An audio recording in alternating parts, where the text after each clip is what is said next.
Hello everyone, welcome back to my YouTube channel की success. तो कैसे हैं आप लोग? उम्मीद करता हूँ अच्छे होंगे, घर में होंगे, स्वस्थ होंगे। तो पिछले जब से लेवल 6 और लेवल 4 के एग्ज़ाम हुए हैं, बहुत सारे बच्चों के कमेंट्स आ रहे हैं कि सर लेवल 532 के जो पेपर आएंगे वो किस तरह के होंगे और लास्ट मोमेंट में क्या पढ़ना चाहिए, क्या स्किप करना चाहिए।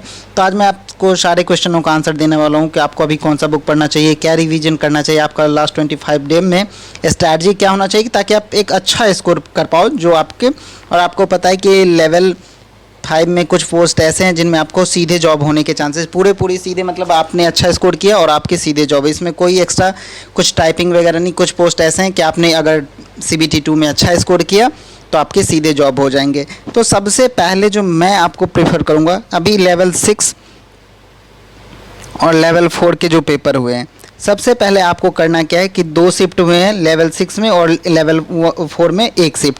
तो ये 3 शिफ्ट के सारे मैथ्स आपको सॉल्व करने हैं। जो ये 3 शिफ्ट हुए हैं इसमें आपको ये इस 3 शिफ्ट के सारे मैथ्स के क्वेश्चन आपको सॉल्व करने हैं, सारे रीजनिंग के क्वेश्चन, इनफैक्ट पजल को भी आपको सॉल्व करना है। टाइम कितना भी लगे वो मैटर नहीं करता है, लेकिन आपको पैटर्न समझ आना चाहिए। मैथ में कितना टाइम लग रहा है कोई दिक्कत नहीं, रीजनिंग में चाहे जितना भी टाइम लगे आपको सॉल्व करना है। और जो GK के क्वेश्चन है वो बस आपको देख लेना है कि क्या है क्वेश्चन, क्योंकि सेम क्वेश्चन तो आएंगे नहीं, लेकिन आपको एक रफ आइडिया लग जाएगा कि क्वेश्चन जो है किस पैटर्न पे कहाँ से क्वेश्चन पूछे गए हैं। उसके बाद अगर मैं बात करूँ कि अगर आपको करंट अफेयर्स, सबसे जो इम्पोर्टेंट चीज़ है कि करंट अफेयर्स आपको क्या पढ़ना है, कहाँ से पढ़ना है, वो सारा चीज़ मैं बता दे रहा हूँ। तो करंट अफेयर्स जो आपको पढ़ना है वो आपको पढ़ना है 2021 का पूरा करंट अफेयर्स। आपको खास करके आपको अगस्त, सितंबर, अक्टूबर, नवंबर, दिसंबर, मतलब जुलाई के बाद का जो है ना 2021 का करंट अफेयर्स, वो आपको पूरा पढ़ लेना है। मेरे अकॉर्डिंग तो आप एक बार पूरा ही रिवाइज कर लो, जनवरी से लेकर दिसंबर तक। और उसके बाद फरवरी में भी आप मार्च तक पढ़ के जाना, फरवरी मार्च तक।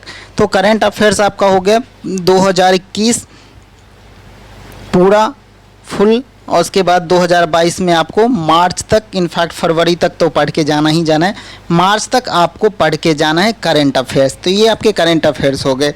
अगर मैं, और सबसे पहले मैंने आपको बताया कि जो 3 पेपर हो उस तीनों पेपर को सॉल्व कर लेना है आपको। उसके बाद अगर मैं पॉलिटी की बात करूँ तो पॉलिटी में आपको सबसे मेन चीज़ जो पढ़ना है वो आपको आर्टिकल पढ़ना है। उसके बाद आपको जो पढ़ना है वो हिस्ट्री में आपको एक बार मॉडर्न हिस्ट्री देख लेना है रफ वे में थोड़ा सा, और एक बार एंशिएंट हिस्ट्री आपको देख लेना है। और पॉलिटी में आपको आर्टिकल देख लेना है। और एक चीज़ जो सबसे स्टार्टिंग में दिखा है पॉलिटी में कि इंडियन कॉन्स्टिट्यूशन में कौन सा चीज़ कहाँ से लिया गया है, जैसे पार्लियामेंट्री सिस्टम UK से लिया गया है, सिंगल सिटीजनशिप कहाँ से लिया गया है, और उसके बाद DPSP आयरलैंड से लिया गया है। तो इस तरह के जो भी हैं कि किस देश से कौन सा चीज़ लिया गया है, तो ये आपको एक बार देख के जाना है, आर्टिकल देख के जाना है। अमेंडमेंट जो है आप वो अच्छे से पढ़ के जाओ, आप अमेंडमेंट पढ़ के जाओ, लेवल 5 के लिए, 2, 3 के लिए जो भी जिस भी आप प्रिपरेशन कर रहे हो वो देख के जाओ।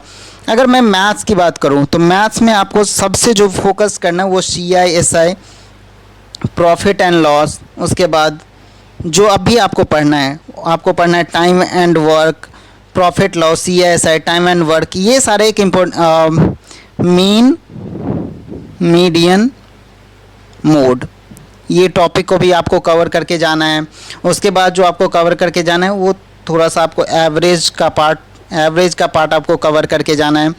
और इसके साथ ही साथ ये मैथ्स में ये सारे जो कुछ इंपॉर्टेंट टॉपिक्स है वो मैंने आपको बता दिया, बाकी आपको सिंप्लीफिकेशन आएगा। उसके बाद आपको हाइट एंड डिस्टेंस पढ़ के जाना है। ज़्यादा डीप नहीं पढ़ना, बस आपको अगर वैल्यू याद है sin 30 cos 30 तो एक बार साइन साहब का वैल्यू याद कर लेना। अगर आपको वैल्यू याद है तो क्वेश्चन आपके डायरेक्ट बनने वाले हैं। उसके बाद कुछ क्वेश्चन है आपको डायरेक्ट फॉर्म में, मेंसुरेशन में जो है आपको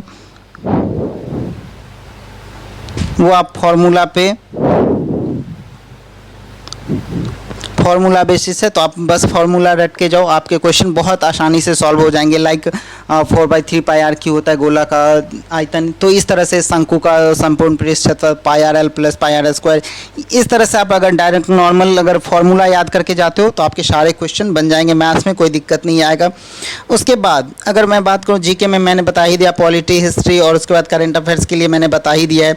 बाकी 1-2 क्वेश्चन जो आपके हैं साइंस से हैं, ज़्यादा साइंस के ज़्यादा क्वेश्चन नहीं आ रहे, लेकिन फिर भी आप एक बार अगर देखना चाहो तो आप लाइट, साउंड, बायो पढ़ लेना ज़्यादा से ज़्यादा। बायोलॉजी के क्वेश्चन आ रहे हैं, 1-2 तो बायो पढ़ के जा सकते हो आप, लेकिन अभी इतना टाइम नहीं है तो आपको ये सब करने की जरूरत नहीं है। अगर मैं मॉक टेस्ट की बात करूँ तो आपको एक तरह से तो मॉक टेस्ट आपने जो 3 सेट लगाओगे वो एक तरह से मॉक ही है, लेकिन फिर भी आप कोशिश करना कि किसी हाई लेवल का mock, grade up, like grade up का या किसी एक का लेवल 6 का ही,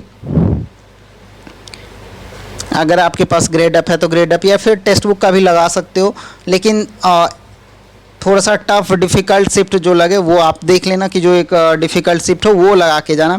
वैसे लेवल 5 में थोड़ा सा इससे लेवल जो है इजी रहने के चांसेज हैं।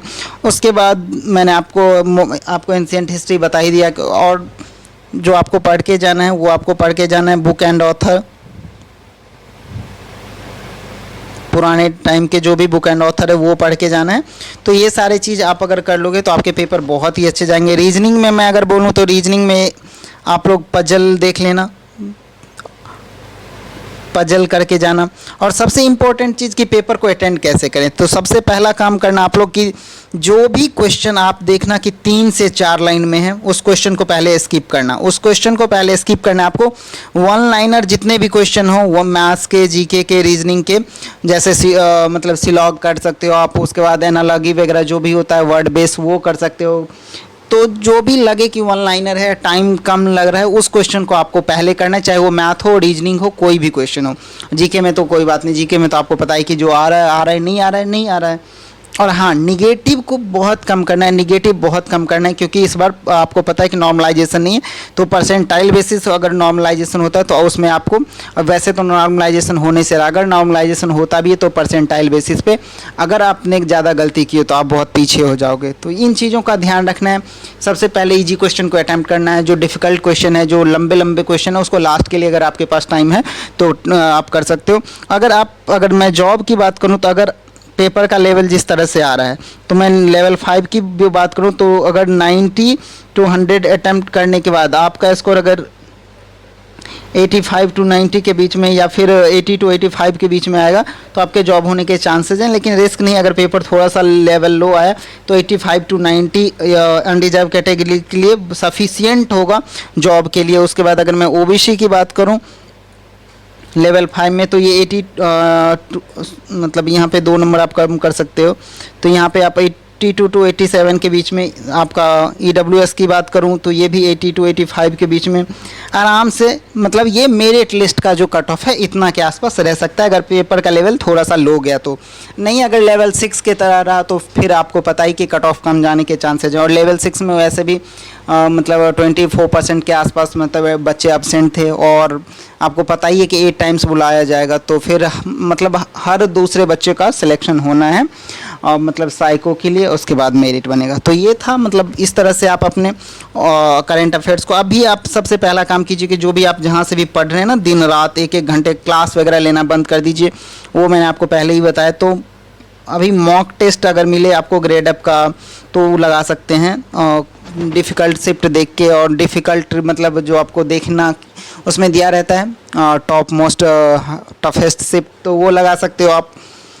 यही स्ट्रैटेजी है, बाकी इस पे आप काम करेंगे। और हाँ, करंट अफेयर्स 2021 का पूरा कर लेना आप लोग, यही आएंगे एग्ज़ाम में, इससे ज़्यादा कुछ नहीं आएगा। मैथ्स का भी मैंने टॉपिक बता दिया है, रीजनिंग में भी आप एक बार देख सकते हो, कैलेंडर ये सब देख सकते हो। ये सब से टॉपिक से क्वेश्चन, डायरेक्शन, इस सब से क्वेश्चन आ रहे हैं। तो बाकी ऑल द बेस्ट, मिलते हैं नेक्स्ट वीडियो नेक्स्ट अपडेट के साथ। तब तक अपना ख्याल रखिए, तैयारी करते रहिए। Wish you all the best. जय हिंद।